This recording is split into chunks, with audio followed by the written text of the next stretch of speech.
Bem, pessoal, então, só dando seguimento aqui, consegui ajustar o material.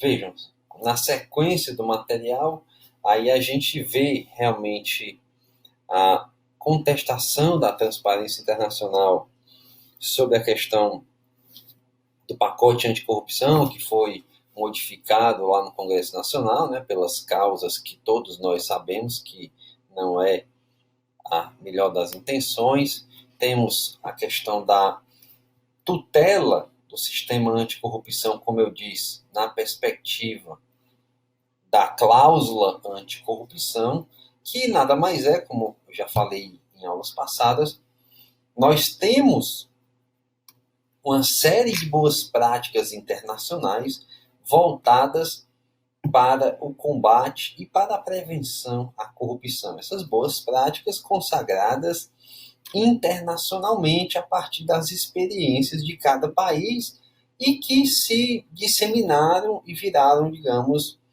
um piso mínimo de atuação.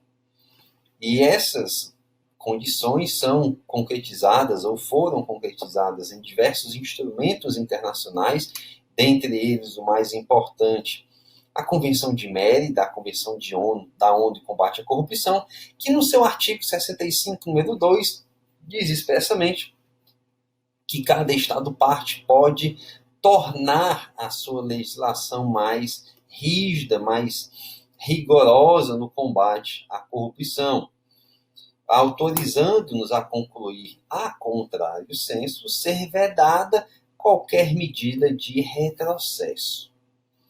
Essa perspectiva, ela, no âmbito acadêmico, é reforçada também pela tese que defende a existência de um direito fundamental anticorrupção, o direito a uma gestão livre de corrupção. Isso na Europa já tem uma relativa adesão, principalmente na parte da Espanha, mas aqui no Brasil já temos autores aí também que defendem isso. Eu, inclusive, me filio a essa corrente, claro, né?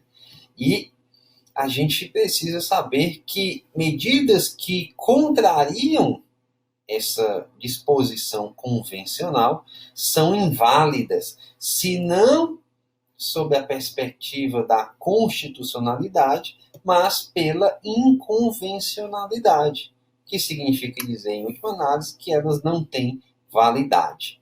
Temos também a polêmica aí do status jurídico dos tratados internacionais. Sabemos que há a decisão do STF em sede de repercussão geral apontando que somente os tratados internacionais sobre direitos humanos têm o status supralegal, mas ainda assim você tem que decidir se adere ou não à tese de que diz que existe o direito fundamental anticorrupção. Se você segue essa linha, você vai dizer que a Convenção de Mérida tem, portanto, status supralegal e qualquer legislação posterior a ela que enfraqueça o sistema anticorrupção não vai ter validade. Se você segue a linha do STF, diz que é ordinário, aí você faz um juízo de revogação pelo período cronológico.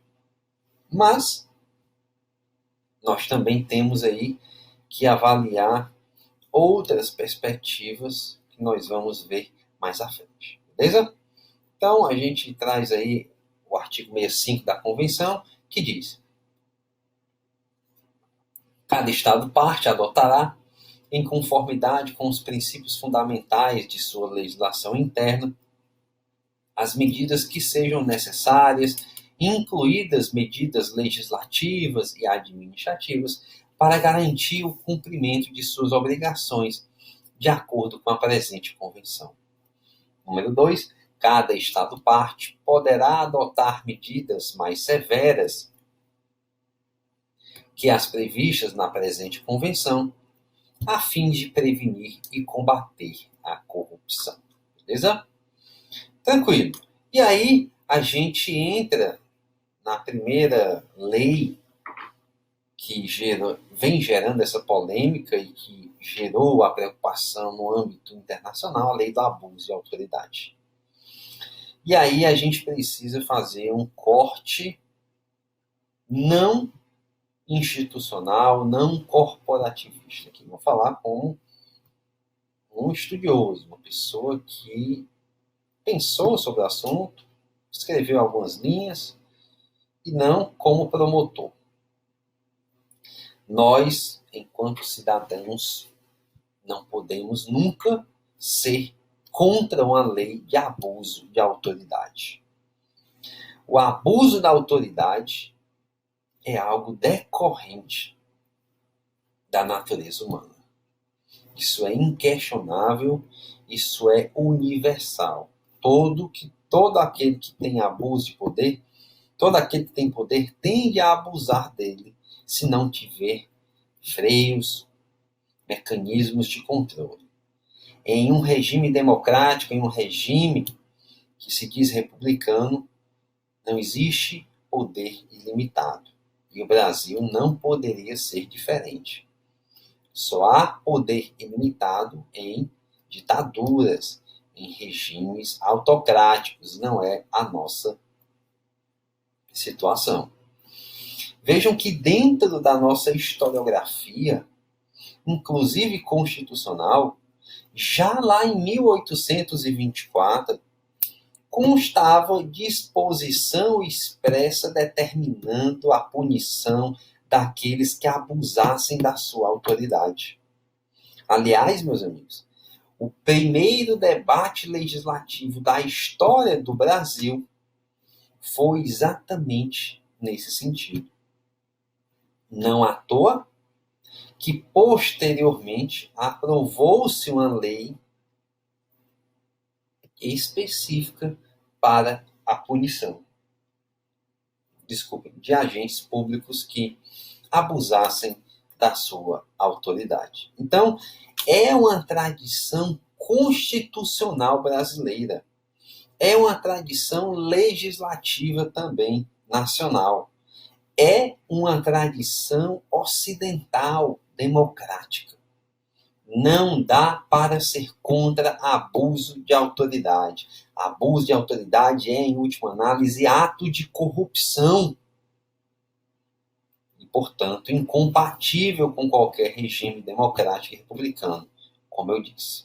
Tá bom? Então, como eu falei para vocês, o Brasil, mesmo em períodos nada democráticos ou republicanos, sempre seguiu a linha, pelo menos na teoria, de punição do abuso de autoridade.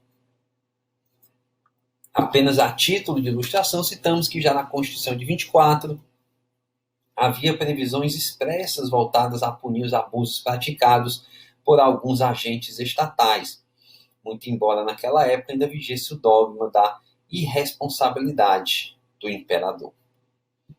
Dizia o artigo 179, inciso 29 da Constituição de 1824. Os empregados públicos são estritamente responsáveis pelos abusos e omissões praticados no exercício das suas funções e por não fazerem efetivamente responsáveis aos seus subalternos. Vejam aí já um embrião da condescendência criminosa. No mesmo sentido, referenciamos a previsão de responsabilidade dos ministros de Estado, previsto lá no artigo 133, por peita, suborno, concussão, inciso 2º, e por abuso de poder, inciso 3º, desse mesmo artigo 133, cuja regulamentação ficou a cargo de uma lei específica aprovada em 15 de outubro de 1827. Essa foi a primeira lei que tratou de responsabilização de agentes públicos no caso de abuso, tá bom? Então a gente precisa realmente continuar nessa tocada, porque não dá para compactuar com abuso, tá bom? Muito bem. Naquele mesmo período, porém, aprovou-se lei específica sobre o assunto, que virou uma tradição nacional que subsiste até a presente data, sendo a Lei 13.869 de 2009 o último desse movimento secular mesmo com um vício de finalidade. E aí a gente não pode negar.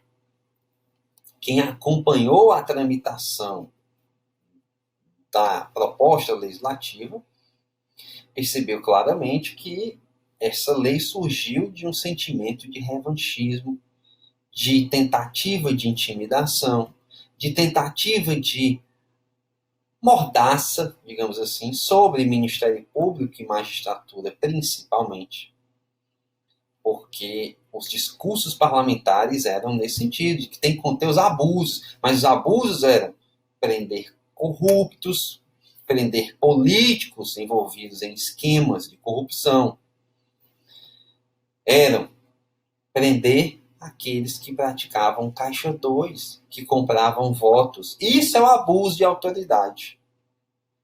Né? Porque prender corrupto, e quem compra voto, e quem lava dinheiro em eleição, quem faz caixa 2, é um abuso. Então, a lei de abuso de autoridade, objetivamente falando, de maneira abstrata, é algo totalmente compatível com o sistema democrático. A nossa lei do abuso de autoridade foi motivada por um sentimento revanchista e antidemocrático. Isso é uma verdade inquestionável. E aí nós podemos falar, até seguindo aquela linha do Pedro Lenza, né, que a gente não gosta. O professor Pedro Lenza tem a sua tese de doutorado exatamente sobre o vício de decoro parlamentar. E há realmente uma contestação sobre os reais fins republicanos dessa nova lei do abuso de autoridade. Tá bom? E aí, dito isso, a gente tem que analisar realmente, dar uma visão geral dessa nova lei do abuso de autoridade nessa perspectiva. Quando você olha a antiga lei do abuso de autoridade e percebe a nova, fica muito claro em determinados momentos, que há condutas semelhantes, que as sanções outrora existentes eram muitas vezes ineficazes. Não tinham o poder dissuasório, não inibiam, não faziam qualquer temor. E aí não dava para continuar nessa sistemática. E a nova lei é melhor? É pior?